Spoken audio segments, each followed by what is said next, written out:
اعوذ باللہ من الشیطان الرجیم بسم اللہ الرحمن الرحیم فَإِذَا فَرَغْتَ فَانْصَبْ وَإِلَىٰ رَبِّكَ فَارْغَب صدق اللہ العظیم والصلاة والسلام علی سید الانبیاء والمرسلین وعلی آلہ واصحابہ اجمعین۔ وقت پر کافی ہے قطرہ آب خوش ہنگام کا، وقت پر کافی ہے قطرہ آب خوش ہنگام کا، جل گیا جب کھیت می برسا تو پھر کس کام کا، جل گیا جب کھیت می برسا تو پھر کس کام کا۔ معزز سامعین، معزز ناظرین، السلام علیکم ورحمۃ اللہ وبرکاتہ۔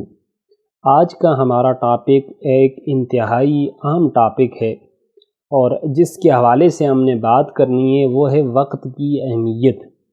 وقت کی اہمیت کتنی زیادہ ہے اس کا اندازہ آپ اس بات سے لگا لیں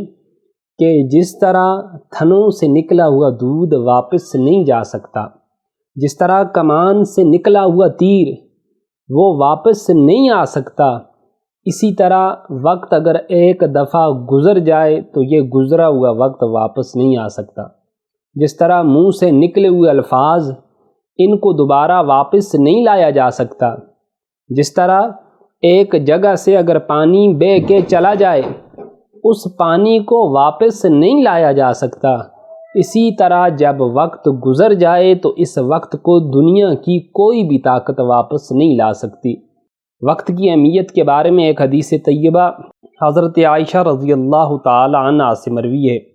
آپ آقا علیہ الصلوۃ والسلام سے روایت فرماتی ہیں کہ پیارے مصطفیٰ صلی اللہ علیہ وآلہ وسلم نے ارشاد فرمایا، حضور فرماتے ہیں کہ مصائب و آلام کثیر ہیں، بہت زیادہ ہیں، لیکن ان مصائب میں سے، ان آلام میں سے جو سب سے بڑی مصیبت ہے وہ یہ ہے کہ بے فائدہ وقت کا ضائع کرنا ہے، کہ انسان محسوس ہی نہیں کرتا، غیر محسوس طریقے سے وہ اپنے وقت کو بغیر کسی مثبت سرگرمی میں لگائے ہوئے وہ ضائع کرنے کے اوپر مشغول اور مصروف ہے۔ حدیث طیبہ ہے، رسول اللہ صلی اللہ علیہ وآلہ وسلم نے ارشاد فرمایا، کل جب قیامت کا دن ہوگا تو ایک بندہ مومن کے سامنے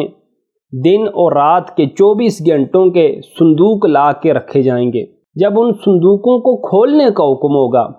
تو بعض صندوق تو ایسے ہوں گے کہ وہ نور سے بھرے ہوئے ہوں گے، تا حد نگاہ نور ہی نور نظر آ رہا ہوگا۔ کچھ صندوق ایسے ہوں گے جو آگ سے پر ہوں گے، کچھ صندوق ایسے ہوں گے جو بالکل خالی ہوں گے، ان میں کوئی بھی چیز نہیں ہوگی۔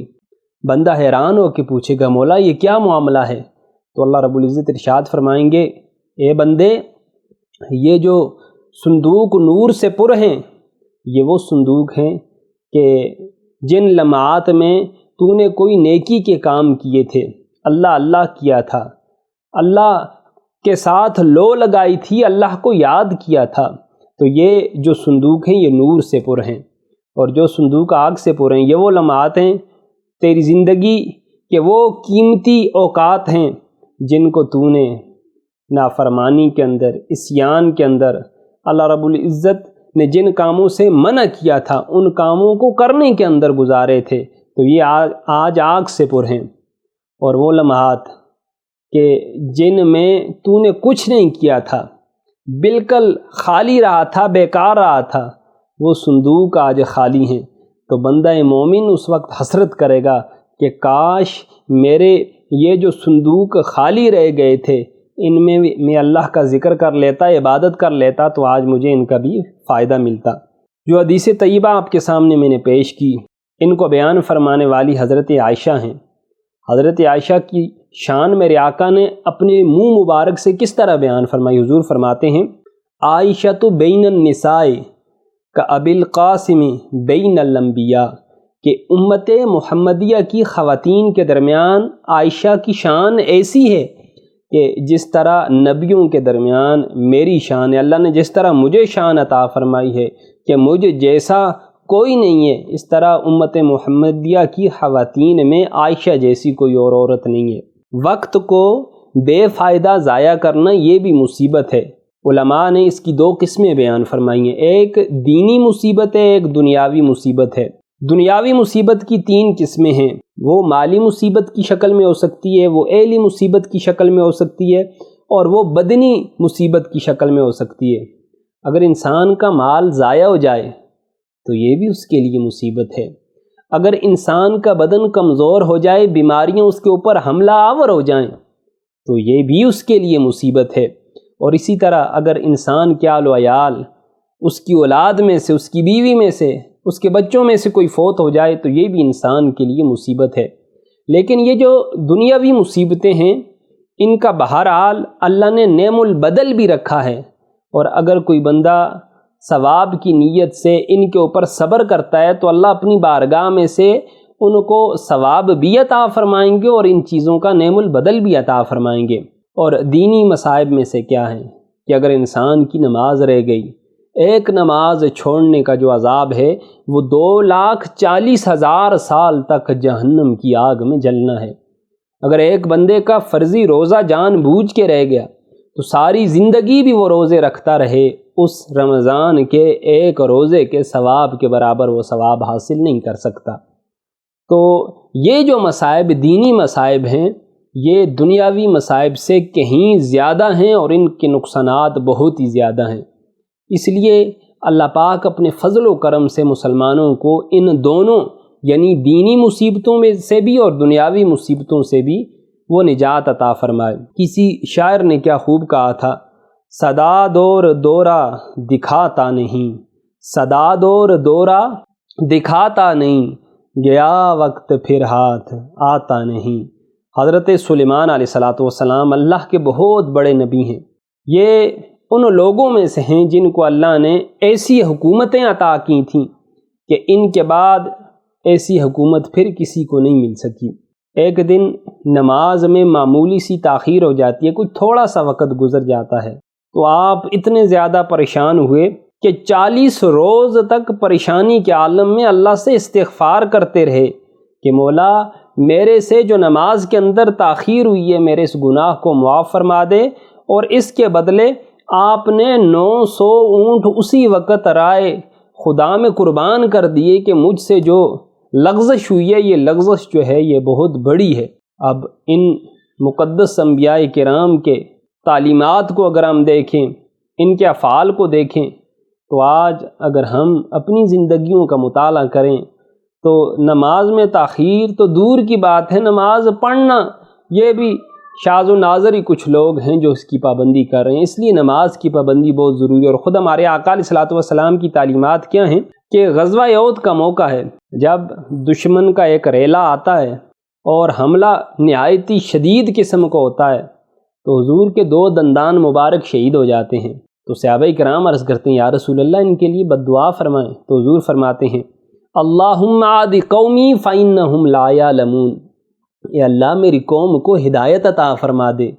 یہ مجھ کو پہچانتی نہیں ہے۔ حضور کے دانت شہید ہو گئے لیکن حضور نے بد دعا نہیں کی، اپنی قوم کے لیے ہدایت کی دعا کی۔ لیکن جب غزوہ خندق کا موقع آتا ہے، وہ 1 مہینے کا طویل محاصرہ جب ابو سفیان اور اس کے حلیف قبائل مسلمانوں کا کرتے ہیں، تو ایک وقت ایسا بھی آتا ہے حضور کی عصر کی نماز میں تاخیر ہو جاتی ہے۔ مصطفیٰ کریم کی جب عصر کی نماز میں تاخیر ہو جاتی ہے تو حضور پاک صلی اللہ علیہ وآلہ وسلم پریشانی کے عالم میں دعا فرماتے ہیں شغلونا عن صلاۃ الوسطی ملا اللہ قلوبہم وقبورہم نارا، اللہ کفار نے ہمیں خندق کھودنے میں مشغول رکھا اور ان کے حملے اتنے شدید تھے کہ ان کے حملوں کی شدت کی وجہ سے ہم عصر کی نماز ادا نہیں کر سکے، اس میں تاخیر ہوگی، یہ قضا ہو گئی ہے، مولا ان کافروں کی قبروں کو آگ سے تو بھر دے، آگ سے پر کر دے۔ تو حضور نے بھی ہمیں بتایا کہ اگر کوئی 2 دانت شہید کر دے تو اس سے اتنی تکلیف مجھے نہیں پہنچتی تھی جتنا عصر کی نماز کے قضا ہونے، اس میں تاخیر ہونے سے پہنچتی ہے۔ تو یہ انبیاء کرام علیہ السلام کی سیرتیں تھیں کہ آپ نماز سے کتنا پیار فرمایا کرتے تھے، وقت کا کتنا احساس کیا کرتے تھے۔ اور جناب سیدنا صدیق اکبر کے ایک دفعہ عشاء کے وتر قضا ہو جاتے ہیں، اب بیداری کی کثرت ہے، ساری رات بھی کوشش کرتے ہیں کہ اللہ کو منایا جائے، اللہ کا کثرت سے ذکر کیا جائے، ذکر اذکار کیے جائیں۔ تو ارادہ یہ تھا کہ فجر کی نماز سے پہلے یعنی جب فجر کا وقت داخل نہ ہو، بالکل رات کے آخری حصے میں جو اٹھ کے میں وطر ادا کر لوں گا، لیکن نیند کا غلبہ ہوا، جب اٹھے تو فجر طلوع ہو چکی تھی۔ صبح کے وقت روتے ہوئے پیارے مصطفیٰ کی بارگاہ میں جناب صدیق اکبر آتے ہیں، عرض کرتے ہیں یا رسول اللہ غثنی یا رسول اللہ فقد فات منی الوتر، یا رسول اللہ میرے لیے دعا فرمائیں، میری مدد فرمائیں، آج رات میرے وطر ہی قضا ہو گئے۔ نیند کا ایسا غلبہ ہوا کہ جب آنکھ کھلی تو فجر طلوع ہو چکی تھی۔ رسول اللہ نے اپنے یار غار کے غم کو دیکھا، جس وقت کے اوپر وہ نماز ادا کرنی تھی وہ وقت جب چلا گیا، حضرت ابوبکر کی جو کیفیت ہوئی، رسول اللہ نے اس کیفیت کو دیکھا تو پیارے مصطفیٰ کی آنکھوں میں بھی آنسو آ گئے۔ اسی اثناء میں جناب جبریل امین حاضر ہوتے ہیں، عرض کرتے ہیں اللہ تعالیٰ آپ کو سلام فرماتا ہے اور فرماتا ہے میرے حبیب اپنے یار غار کو یہ بشارت سنا دیں، اللہ نے آپ کے احساس کو قبول کر لیا، اب ان کو غم کرنے کی ضرورت نہیں ہے، یعنی ان کا جو وقت ضائع ہوا ہے اس وقت کی اللہ نے تلافی فرما دیے۔ اور حضور کے دوسرے صحابی حضرت سیدنا امیر معاویہ رضی اللہ تعالیٰ عنہ ایک رات سوتے ہیں اور کثرت قیام کی وجہ سے، رات کو اکثر جاگنے کی وجہ سے آنکھ ایسی لگی کہ فجر طلوع ہو گئی، نماز قضا ہو گئی فجر کی اور آنکھ نہ کھل سکی۔ جب آنکھ کھلی تو اتنا زیادہ رنج و ملال ہوا، اتنا زیادہ غم ہوا، اتنی اللہ رب العزت سے گریہ اور آوزاری کی کہ اللہ رب العزت نے ان کے اوپر اپنا لطف و کرم ایسا فرمایا کہ ان کے نامہ اعمال کو نیکیوں سے بھر دیا۔ کچھ وقت کے بعد پھر اسی طرح ہوتا ہے کہ فجر کے وقت آنکھ نہیں کھلتی، لیکن کیا دیکھتے ہیں کہ کوئی بندہ پاؤں پکڑ کے ہلا رہا ہے۔ جناب حضرت امیر معاویہ رضی اللہ تعالیٰ عنہ جاگتے ہیں کہ محل کے اندر اور تو کوئی موجود نہیں، یہ بندہ کہاں سے آیا؟ پوچھتے ہیں ارے او بھائی باہر پہرہ دار کھڑے ہیں، تم کون ہو، کہاں سے آئے ہو اور مجھے کیوں اٹھایا ہے؟ تو کہنے لگا جی میں شیطان ہوں۔ تو آپ نے پوچھا تم شیطان ہو تو کیوں اٹھایا؟ کہا آپ کو نماز فجر کے لیے اٹھایا۔ کہا تمہارا کام تو نماز سے روکنا ہے، تم نے مجھے کیوں اٹھایا؟ تو کہنے لگا پچھلے ہفتے بھی آپ سے ایک نماز فجر کی رہ گئی تھی، آپ نے اتنی زیادہ اللہ رب العزت کی بارگاہ میں آوزاری کی کہ اللہ رب العزت نے اس ایک نماز کے بدلے آپ کے نامہ اعمال میں 70,000 نمازوں کا ثواب درج فرما دیا۔ تو میں نے سوچا کہ کیوں نہ